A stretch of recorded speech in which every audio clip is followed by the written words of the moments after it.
foyer ou chef d'unité de production des compléments alimentaires dans le domaine agro-industriel ou pharmaceutique.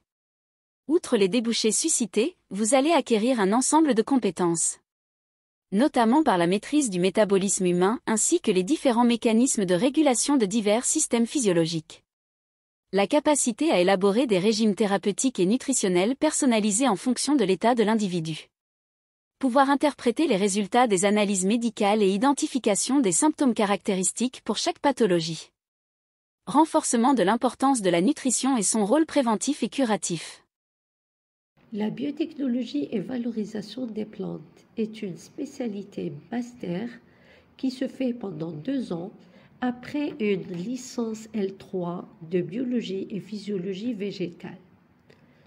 À ce niveau, le masterand pourrait travailler dans plusieurs institutions dans le cadre de la gestion, multiplication et protection des plantes, à savoir le Jardin botanique d'El Hama, groupe Saïdal, IMPV, INRA, ITCMI, le CNCC, en plus des entreprises privées et académiques. Pour cela, l'étudiant devrait acquérir plusieurs compétences dans la physiologie cellulaire, la biodiversité et ressources phytogénétiques, l'écophysiologie et mécanismes moléculaires, la génétique du développement, le génome des plantes et biotechnologie, interaction plantes et environnement, valorisation des métabolites et macromolécules des plantes, avec la diversité taxonomique et biochimique des diverses espèces végétales. En plus des notions théoriques, le masterand devrait acquérir des notions pratiques par des travaux pratiques, workshops et sorties sur terrain. Le département écologie et environnement offre une formation de licence, master et doctorat en parasitologie. Cette spécialité s'intéresse aux parasites qui sont des organismes vivants aux dépens d'autres organismes appelés hôtes. Ils affectent la santé de l'homme, des animaux et des végétaux. Les organismes parasites sont actuellement classés en 2 groupes. Les microparasites représentés par les protozoaires, les bactéries, les virus et les champignons, et les macroparasites ou métazoaires représentés par les vers et les arthropodes. La parasitologie est une science pluridisciplinaire en plein essor. Elle étudie les parasites avec leurs hôtes et leur interaction mutuelle. La parasitologie interagit avec différentes spécialités et assure une acquisition des connaissances de base sur les agents pathogènes par les différents enseignements théoriques et pratiques qu'elle propose. À l'issue de cette formation, l'étudiant pourra s'insérer dans la vie professionnelle avec possibilité de travailler dans les laboratoires et structures des secteurs médicaux, publics et privés, vétérinaires, pharmaceutiques et agroalimentaires.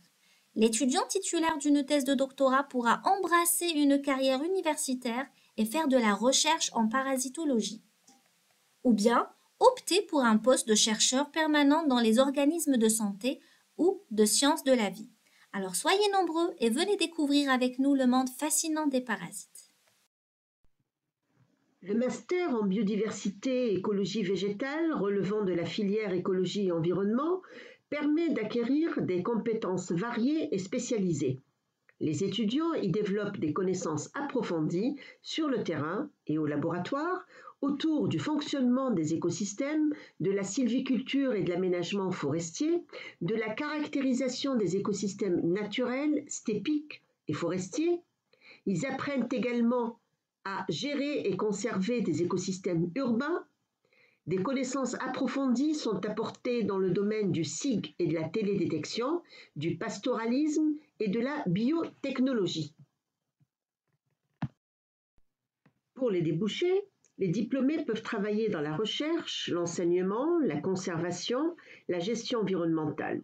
Le master entretient des partenariats avec divers organismes nationaux comme la Direction générale des forêts, l'Agence nationale pour la conservation de la nature, le Jardin botanique du Hama, le Haut Commissariat au développement de la steppe, le Bureau national d'études pour le développement rural, diverses institutions en charge du développement et de la protection de la biodiversité, des parcs nationaux, l'Institut national de la recherche forestière relevant du ministère de l'Agriculture, ainsi que des laboratoires comme Phytopharm, Saïdal et autres laboratoires sur le territoire national. Filière écologie et environnement, spécialité protection des écosystèmes.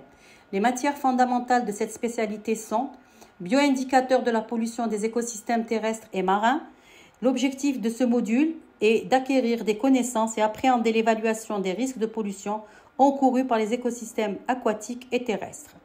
Écotoxicologie, c'est l'étude des modalités de contamination de l'environnement par les agents polluants naturels ou artificiels, leurs mécanismes d'action, leurs effets sur l'ensemble des êtres vivants qui peuplent la biosphère.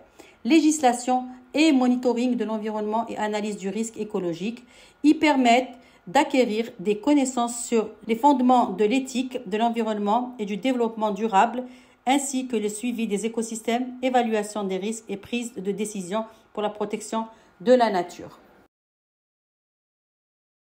L'objectif de la spécialité est de former des cadres dans le domaine de la recherche et le développement des secteurs de services privés et publics, voire enseignants-chercheurs à l'université, l'ANPE, Agence nationale pour la protection de l'environnement, HSE, Hygiène, Sécurité et Environnement, Bureau d'études juriste environnemental, manager numérique, consultant, gestionnaire de fonds à impact.